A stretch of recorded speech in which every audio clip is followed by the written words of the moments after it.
My name is Ravi Gupta. I'm with Google, and thank you, Seth. I don't know where you are right now, but thank you for inviting me down here, and thank you, all of you, for coming and staying till the end to listen to me speak. As Seth mentioned, I do work with Google.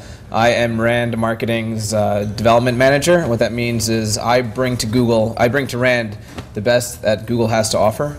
So, some of you here are current Rand clients. Some are thinking about joining with Rand. Really, my job is to make sure that Rand is getting the most out of Google and giving it to its clients. So that includes things like new features. We call them betas that might not be available to the public if you do AdWords marketing on your own, but they would be available to a company like Rand. And today we're going to be talking about how to get the most out of e-commerce through Google's platforms. And we'll be talking about two things: Google Shopping and Google Remarketing. The material is fairly straightforward. We're going to keep it pretty high level. We'll save all the technical execution stuff to Rand, and so just try to take away the benefits that that Google offers between Google Shopping and Google Remarketing. So again, I hope you'll walk away today with a good understanding of what we do to make it really easy for both shoppers and retailers to succeed in the world of shopping online. I look forward to teaching you something today. So before I get fully started, I would love to do a little bit of an icebreaker. So if you have a smartphone, if you own a smartphone, please raise your hand. So almost everyone in the room, keep your hands raised. And keep your hand raised if you've checked your phone in the last 12 hours. All right. How about in the last 3 hours? In the last 10 minutes? Is anyone checking their phones right now? I hope not. Okay. The last 10 minutes means it was during my session. I'm not There were a few, Seth. Okay, now put your hands up again if you have an e-commerce website. All right, about half. And keep your hand up only keep your hand up if that e-commerce website is optimized for mobile. Okay, great. We got a few in the room. All right, so I wanted to start by talking about a concept at Google that we developed called the zero moment of truth. And there's a video that I'm going to show about it, but it's something that we take to heart at Google, and it's a way that we think about shopping specifically and ways to connect with consumers. The zero moment of truth is a new way of thinking about the traditional marketing model. We all learned marketing by creating pieces of stimulus like radio, TV, and print to drive awareness of our product or service, which would then drive people to the point of sale at retail or at shelf, for example, whereupon hopefully they would choose your product or service, take it home, and have a great product experience. Zero moment of truth is that moment that increasingly is growing in importance that gets in between your stimulus and your point of sale. To some degree, consumers aren't doing anything differently than they have been doing for years. They have been gathering information about what's going to be the best product and where it is that they should be buying, and they've been trying to learn about that before they make their decision. What has changed is where they gather that information, their ability to easily collect some of that information from a multitude of sources, and their ability to compare from one alternative place to buy versus another.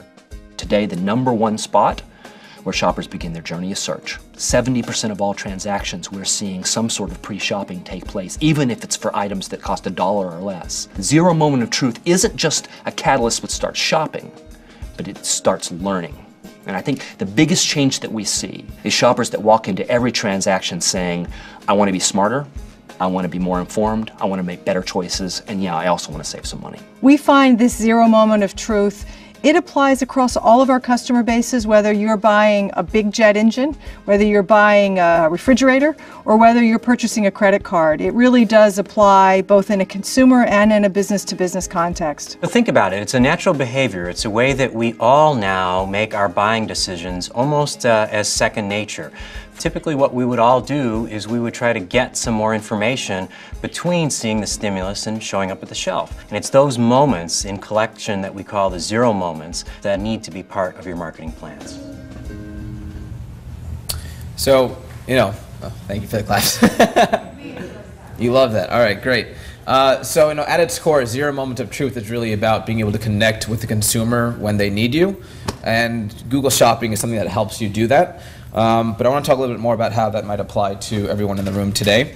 So, as business people, we're all familiar with the traditional storefront, and people who do storefront or physical retail are familiar with where they're going to put their best-selling items, impulse buys, maybe sale items.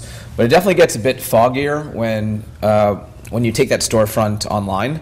And so that's why we're going to talk today about Google Shopping and really how you can get the most out of it. So just by a quick show of hands, who in the room today uses Google Shopping as a retailer? All right, so just a couple in the room. Great. So we'll be teaching you a lot today about how to use it. Again, pretty high level ways, good takeaways on how to use it. And at the end of the day, Google Shopping helps you manage your business, and it also helps the shopper, which is really what we all care about, is getting that consumer an easy experience through Google onto your site in a very quick and efficient way. So Seth showed a very similar page in his. Oh, sorry. I don't know where that went. In his presentation. So this is the standard Google search results page. I put in a search for wingtip shoes, and you'll see the Google search ad is the bar across the top, where you'll see a picture, you'll see the brand name, the price, the retailer, you might even see a product rating. This is the desktop view. And if you were so inclined, or if you're on your phone right now, you can go to your browser and you'll see that the experience translates really well to mobile as well. And what's great is when someone searches for wingtip shoes, really as a consumer, you just want to find wingtip shoes, you want to look at maybe some different products, and you want to get to the right place quickly. And that's what Google Shopping will do for you. And what's great, just like with search ads, you only pay when someone clicks on your Google Shopping ad. And as you see, those are each 5 different ads over there, but they're really informational and they're really powerful. And so simply put, Google Shopping sets retailers up for success by making it easy for the consumer. But beyond that, millions of people are shopping on Google every day. Anytime someone has a need or just wants to research something that has consumer interest behind it, Google's there, that's where they're going, and so we have millions of people shopping on Google every day. I don't think that's a surprise to anybody. Next, we're known for having lots of data, and we will provide that data in a secure manner to our retailers if they want to use that when targeting. So for example, you can use demographics targeting with Google Shopping, and you can also look at someone, you can also cookie someone to see their website behavior and use that to serve them a shopping ad as well. And lastly, the part that you care the most about is connecting consumers to your online store. What's great with Google is that within one click after your search, that consumer can be on a product page on your website. It's very seamless and very quick. And so to define some of that success, looking back at 2014, retailers who used Google Shopping saw a 50% growth in traffic to their merchant site, and often, and most of the time, that's usually to a specific product page, which usually reveals strong consumer intent. And what's really big is that a lot of this growth comes from mobile. So people are increasingly adopting mobile as their go-to when they need something, and that's really no surprise, everyone here does it. But we do see that almost 2/3 of the shopping journey will start on mobile. So whether it finishes there or finishes on your tablet or computer, 2/3 of all shopping journeys are starting on mobile. And so, as it says here, Google Shopping has the traffic across devices to build your customer base. And again, that's because of all the devices that people are connected to Google on. So I would love to, for a brave soul to make a guess on how many searches occur on Google in a month. Just say a number. A trillion, okay. 100 million. 100 million. Any other guesses? 2.5 billion. All right, so in a month, Google receives 100 billion searches across devices. That is a global number, but it's still pretty staggering. And can anybody guess what % of those searches are new to Google in a day? So a search that occurs today that never occurred before. What % do you think that would be? Just any search. 20%. That's a good 80%. So the answer is 15%, which is still hundreds of millions of searches that are occurring on Google every day that never occurred before. And what's great is that if they are at all consumer related or shopping related, the Google Shopping can help you place that ad in front of the consumer, whether it be on mobile, laptop, desktop, across device. And so we're all, a lot of us are familiar with the shopping funnel. You want to make sure that you're reaching purchasers, whether they be new to the market for your product or maybe they're ready to buy. And so what's great with Google Shopping is, again, we reach them across the entire funnel and across device as well. So when you look at these kind of moments of opportunity, if you have a consumer who is looking for, let's say, just a product in general, Google Shopping is there with pictures, features, review, and then pricing information. So then you find the consumer who's really looking for the right price. That's when again, Google Shopping has price comparison right on that search result page on the first thing that they see. You can also have shipping information on there as well. So if a user were to hover over a Google Shopping ad, they would see that you might have free shipping if you wanted to call that out. Then you have some more of the lower funnel shoppers who are they know exactly what kind of product they want, but they don't know what store to buy it from, whether that be in-store or online. So again, Google Shopping is there on the front page of Google. It'll show you seller ratings and customer service information if you do choose to put it there. And at the end of the day, the consumer wants to have an easy and quick shopping process, and you want to have a conversion. So all of this drives to a conversion, whether that be online or offline. And again, it's all about ease. Google wants to make everyone's lives easier and connect consumer to the retailer. So there are three main Google Shopping campaign benefits I'd like to talk about, three advantages. The first one we call smarter investing with retail-centric campaign management. It's kind of a lot of words. All that really means is that you can look at your inventory and you know what products might have the best profit margin, what ones don't really sell, and you can really invest wisely with Google Shopping in terms of knowing how much to bid on a product. So you can really segment your inventory based on profit margin and smartly invest. Kind of in the same vein comes along with advanced reporting. So as it says here, you can analyze performance to identify top performing brand, product categories, and even individual products. So what that means is you can look at your e-commerce sales and see what products are selling the best. Maybe it's not the same one that's selling best in store, but for e-commerce it is, and therefore you might want to put a bit more marketing dollars behind the best-selling products. And then that comes down to data. And lastly, competitive data. So you want to always kind of be thinking about how you compare against your category, how you compare against competitors in your own neighborhood. Google has a lot of data that shows you, some of the metrics are called impression share, benchmark click-through rate, cost per click. These are all things that, it's regular jargon for a company like Rand Marketing, and it's really important to kind of understand those to make sure you get the most out of competitive data. And of course, a lot of e-commerce also have local inventory as well. They might have a physical store, right? So for those retailers who have a physical store, we created local shopping ads. This is one experience. It does exist both on mobile and desktop, but it works very similar to shopping ads. So if you were to search for, in this case, it's lip gloss. So you type in lip gloss onto your cell phone. Some people might type in lip gloss near me. You'll see the same kind of Google Shopping ad across the top. But what's great is if a physical store is using local shopping ads, it'll actually show the distance that the consumer is from that store. And once they click on that ad, if it's a local inventory ad, it'll take them to a dedicated Google page where they can see, and most importantly, is that product available in store, right? That's everyone wants to know. It'll show you the contact information of the store, and it'll also show you related products to what you're looking for. And we did some research on local shopping before developing this platform, and we learned that 83% of consumers said that they would be more likely to visit a store if they could do a little bit of research ahead of time, most importantly looking at if the product was available. So again, it's really important to be able to, if you have a physical store, let people know that you're there and you're nearby and you have the product in stock. It's an easy thing to do, and it can drive a lot of in-store traffic. So now I wanted to kind of come back to that question we asked earlier, and it definitely seems like we're all connected to our phones here.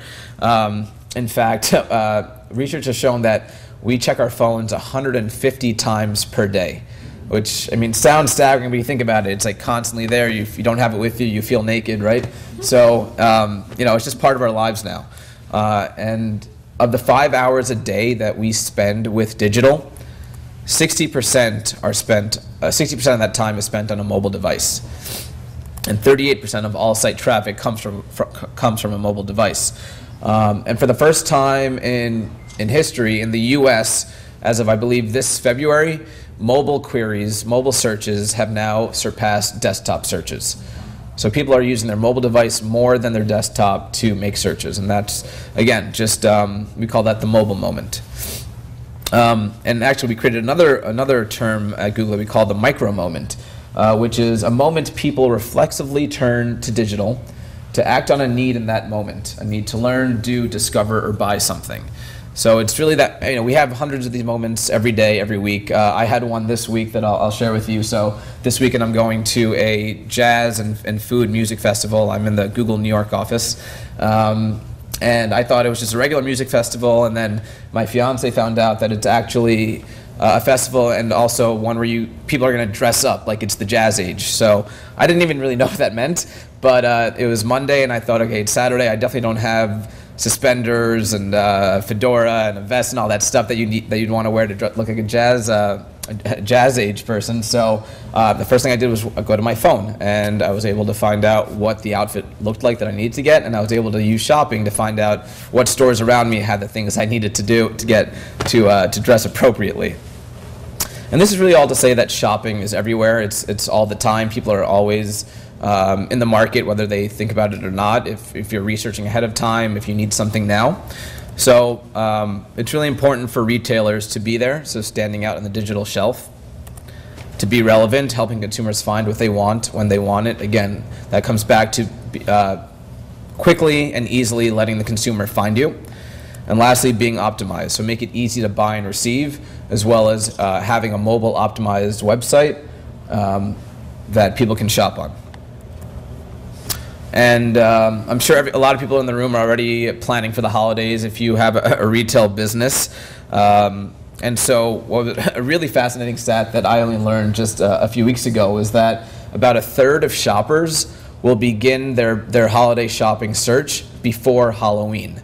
So think about that. That's not even too far away from now, even though it's June. Halloween is in the purview. So it's really important, if you don't have a mobile optimized site or if you don't have Google Shopping yet, to work on that before October. So I wanted to share some best practices of how to get the most out of Google Shopping.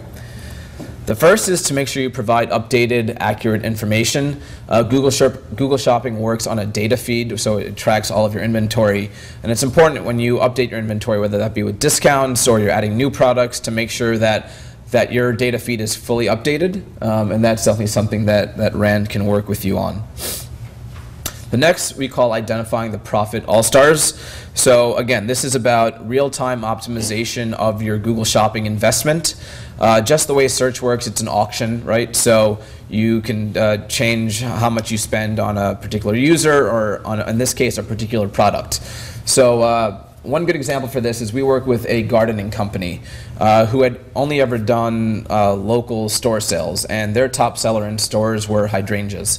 And so when they decided to go e-commerce and they decided to use Google Shopping, they invested a lot of their marketing dollars on the hydrangeas product. But what they learned pretty quickly was that for e-commerce and for shipping, hydrangeas was not a popular product. I guess gardening enthusiasts, people who know gardening, know that shipping hydrangeas is not an easy thing to do. And in fact, their wildflower seeds were the #1 selling product on their e-commerce. So they were able to quickly look at that data, identify the profit all-star, and put their marketing dollars more behind the wildflower seeds. You also always, just in business and anything you do, you want to differentiate from the competition. So again, in Google Shopping, you're able to call out things like free shipping. You're able to put in a seller rating or a rating about your product. So those are all the things you want to do to differentiate, since the fact of the matter is we do have multiple advertisers in that platform. Next, and perhaps the most important, is again to be present at those micro moments. So that's really to say be mobile optimized, because people are going right to their mobile phones when they need something, whether that be in the moment or even ahead of time. That's just the way we behave nowadays. And lastly, promote your local inventory. So now let's assume the shopper has come to your site and for whatever reason they didn't buy. I can't believe it either. They came to your site, and for some reason they left. Unbelievable. So the question is, how do we get them back? And Seth mentioned this briefly. It's that's why Google created Google Remarketing. So who here has seen an ad for something that they were browsing on the site for earlier that day? Right. Yeah. So that was likely a Google Remarketing ad that you saw. A friendly reminder, kind of a nudge saying, come back and buy me. So the way it works is Google Remarketing cookies. It'll cookie who visits your site, and you'll be able to reach back out to that person, and you can even segment on how they interacted with your site. So if someone who clicked to your store locator page is more valuable than somebody who subscribed to your newsletter, for example, you can treat those lists differently. But what you definitely want when you do remarketing, you want to look at segmenting the audience on your site so you can market to them in different ways. And the reason it's so valuable is because at the end of the day, your goal is simple. You get people to your site and you want to convert them, but in reality, one visit just isn't enough. So you need to use remarketing ads to bring them back. I feel like, and it's pretty obvious that we're all empowered by the internet to become more educated shoppers, right? So it only makes sense that we would shop around using the power of the internet. That's what it's so great for. You're on your phone, you have some downtime, you can look at 20 different stores for one product if you wanted to. And so as retailers, it's important not to try to fight that. You just have to accept the fact that people are going to be shopping around, and then you have to really embrace it and figure out the tools you have at your disposal to bring them back to your site. So some really interesting stats are that 96% of consumers will leave a website without converting. Another 70% will fill up a shopping cart and for some reason abandon it. We've all been there, whether it be on purpose, that you had something else to do, or you just got stage fright. And about half of consumers will visit 2 to 4 sites before making a purchase.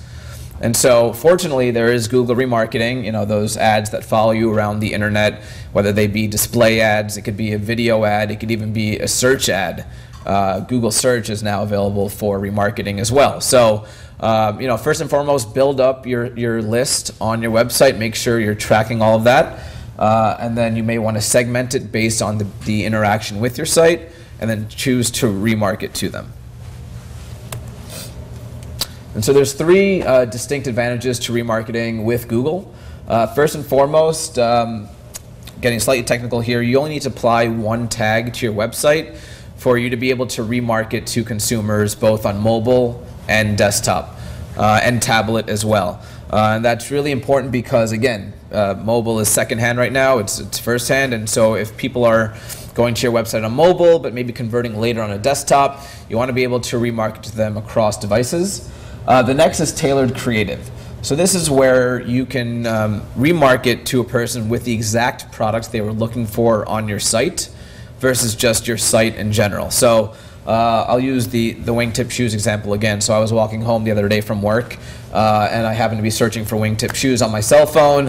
I found a good pair that I'd liked, but before I had a chance to purchase them, I got a phone call. So now I'm walking home, I'm on the phone, and by the time I finish my phone call, I'm already at home and I'm on to the next thing.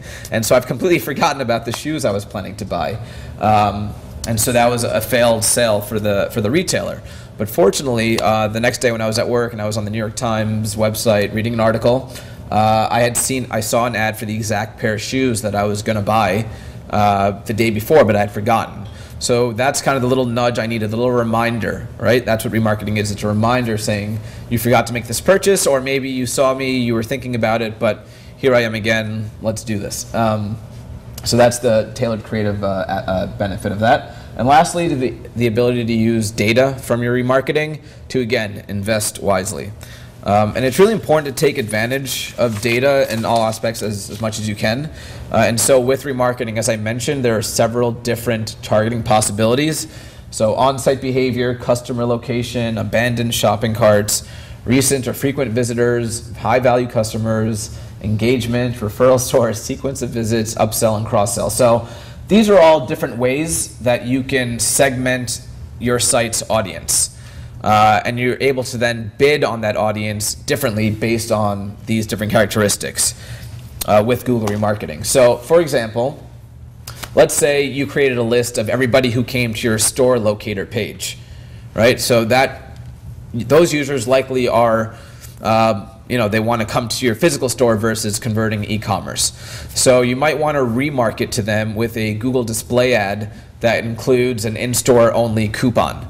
And you wouldn't want to deliver that in-store only coupon ad to somebody who is only on your e-commerce pages because it's not as relevant to them, right? Another example is that you can deliver different messaging based on one of these lists.